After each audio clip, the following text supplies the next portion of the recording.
Home is not just a place where we live. It's where we become. The walls around us, they do more than hold a roof overhead. They hold our laughter, our late night talks, our quiet prayers whispered in the stillness of morning. They hold the scent of our favorite meals, the feeling of a well-warmed couch where we curl up after a long day, the echo of footsteps pacing the floors as we work through life's many emotions. I used to think that a home was something to achieve, something that would feel complete when it looked a certain way, when I had all the right furniture, when it felt like a page out of a magazine. But I've learned that a home isn't something you arrive at.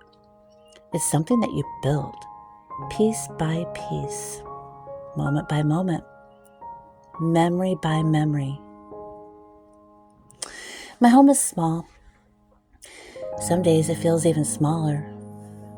There are moments when I think about what it would be like to have a little more space, an extra room to store things, a bigger kitchen to move around in. But then I remind myself of what really matters. Not the square footage, not the organization, not whether the walls are painted the perfect shade. What makes a home beautiful is not how perfect it looks, but how deeply it reflects the life inside of it. There was a time in my life when I didn't have a home, not in the way I do now. Not with a front door to walk through at the end of the day, kitchen to cook in, or a bed to feel safe and familiar. I remember the cold nights spent in my car, parking in places where I thought I wouldn't be noticed, pulling my jacket tighter around me to keep warm. There were moments when my stomach ached from hunger, and I wondered where my next meal would come from. And I've known what it's like to wake up in the morning and not have a place to go, and to feel untethered, like I didn't quite belong anywhere. Strange looking back now. Think about those days when my only certainty was uncertainty. And one thing I've learned, something I hold on to, is that home isn't about walls or square footage. It's about love. It's about creating warmth in the smallest of spaces. About making a place feel like yours, no matter how little you have. There was a time when I found myself constantly wishing for more space, more storage, more better everything. I would scroll through pictures of homes that just seemed so effortlessly put together, perfectly decorated and spacious. I'd catch myself feeling like my own home wasn't measuring up. But then one evening, as I was tidying up, I stopped. I took a look around, not with a critical eye, but with appreciation. I saw the tiny kitchen that had held so many home-cooked meals. I saw the walls where I had hung pictures that meant something to me. And I saw the little reading nook that I created with nothing more than a cozy chair and a lamp. A space that had become my favorite retreat at the end of a long day. Then it hit me. My home was not lacking. It was full of love, full of care, full of pieces of my life that I had chosen, arranged, and built over time. Instead of wishing for something different, I started focusing on what made this home, my home, special. I filled it with things that brought me joy, like the vintage teapot I found at a thrift store, the handmade blanket draped over the couch, the small collection of candles that made every evening feel a little more peaceful. When you start to see your home not as something to fix, but as something to embrace, everything starts to shift. stop trying to make it look like someone else's version of perfect and start making it yours. There was a time I used to think that joy in the home came from big things, like the perfect decor, the dream kitchen, the right furniture. But I've come to realize that the true beauty of a home is found in the small, everyday moments.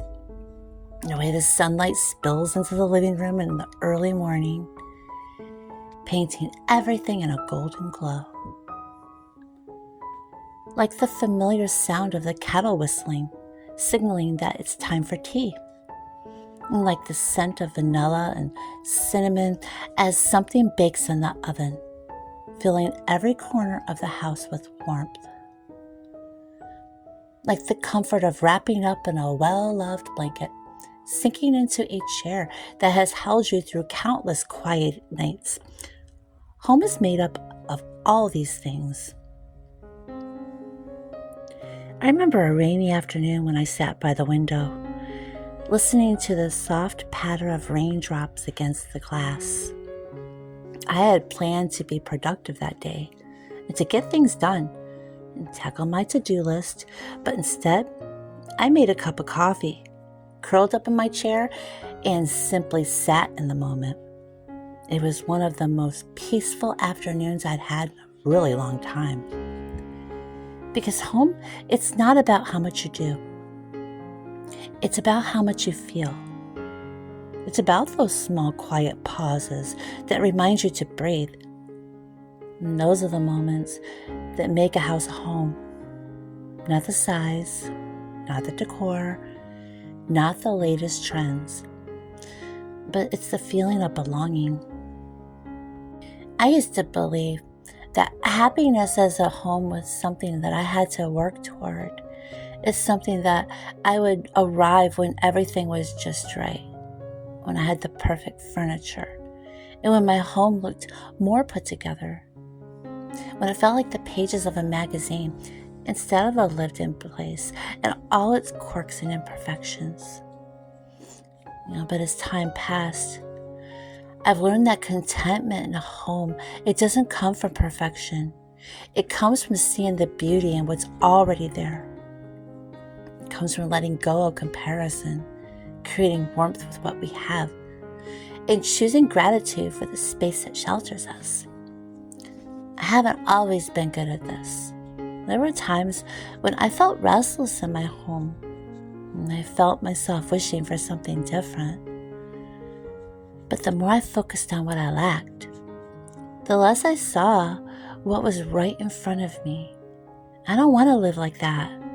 I want to love my home today, right now, as it is. And maybe you do too. One of the hardest things about embracing contentment in your home is learning to stop comparing it to others. It's so easy to do. You scroll through Instagram and there it is, the picture-perfect home. Sunlight streaming through spotless windows. A beautifully styled coffee table with just the right mix of books and candles.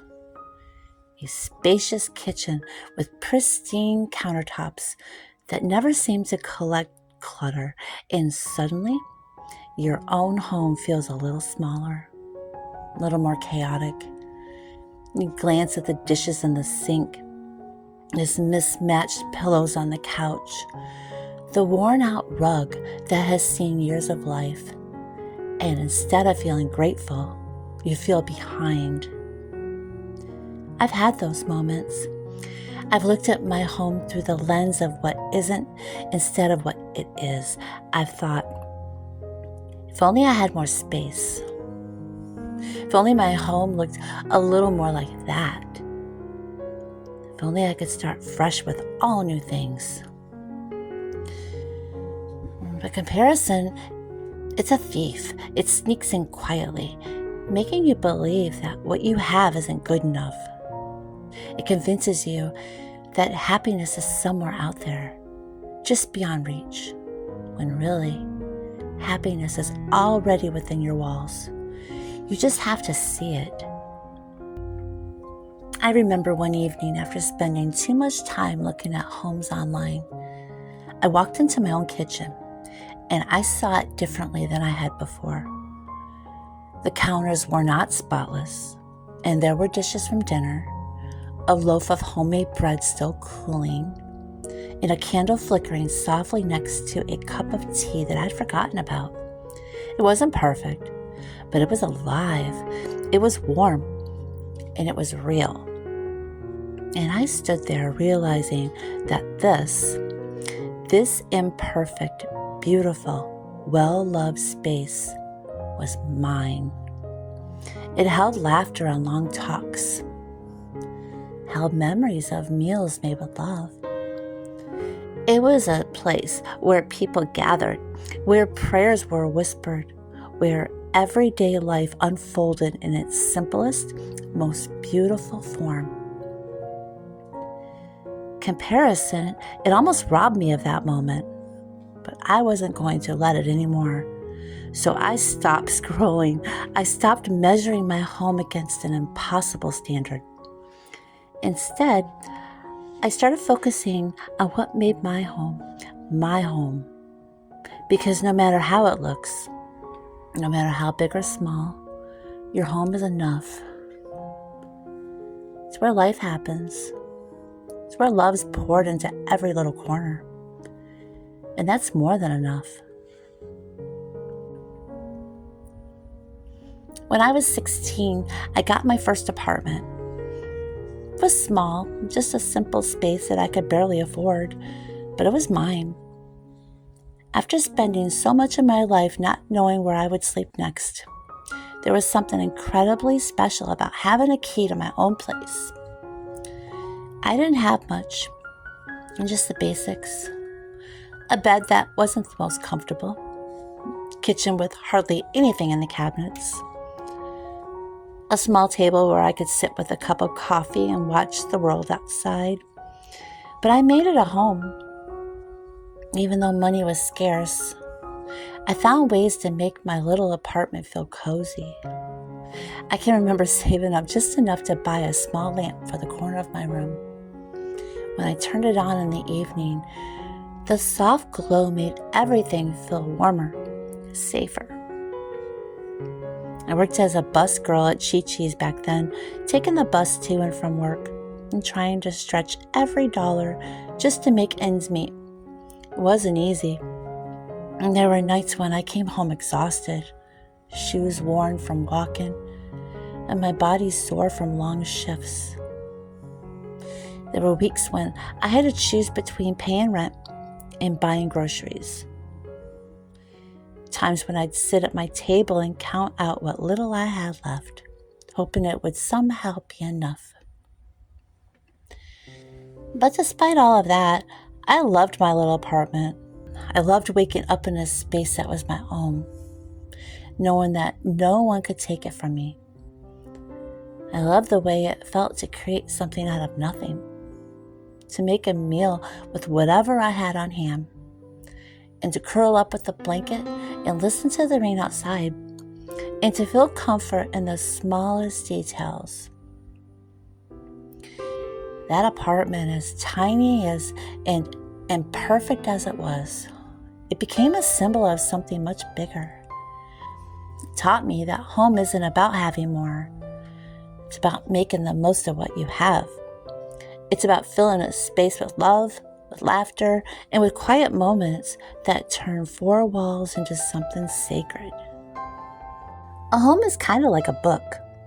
Every room, every object, every little scratch on the furniture holds a chapter of your story. I think back to my childhood home, where everything seemed larger than life.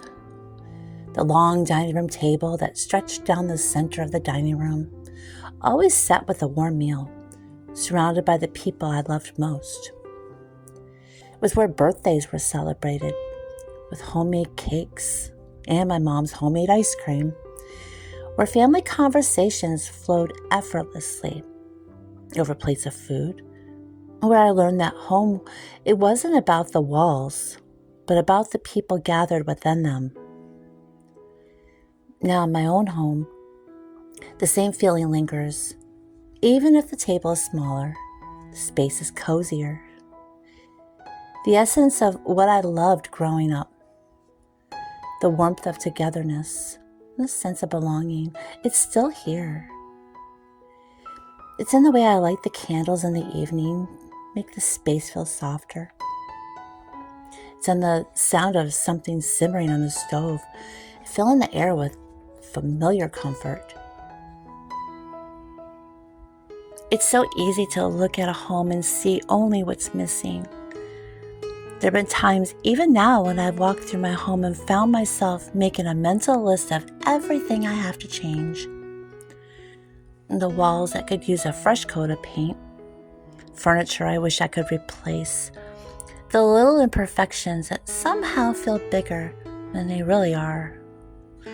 But then I stop myself and I remind myself of all the times in my life when I didn't even have a home to look at. When I was sleeping in my car, moving from place to place, praying for a bit of stability. And suddenly, those imperfections don't feel so important anymore. Because this home, in this space where I now live, it's more than just a list of things to fix. It's a place where my life is unfolding. It's where I wake up, start my day. It's where I cook meals that fill the kitchen with warmth. It's where I find peace in the stillness of the morning and comfort in the quiet of the night. I think back to that 16-year-old girl in her tiny apartment, trying to make a home out of so little. She didn't care about fancy furniture or trendy decor. She cared about creating a space that felt safe, felt like hers. If she could do that, if she could turn a nearly empty apartment into something that felt like home, then I can do that too. So instead of focusing on what needs to be fixed, I try to focus on what's already beautiful.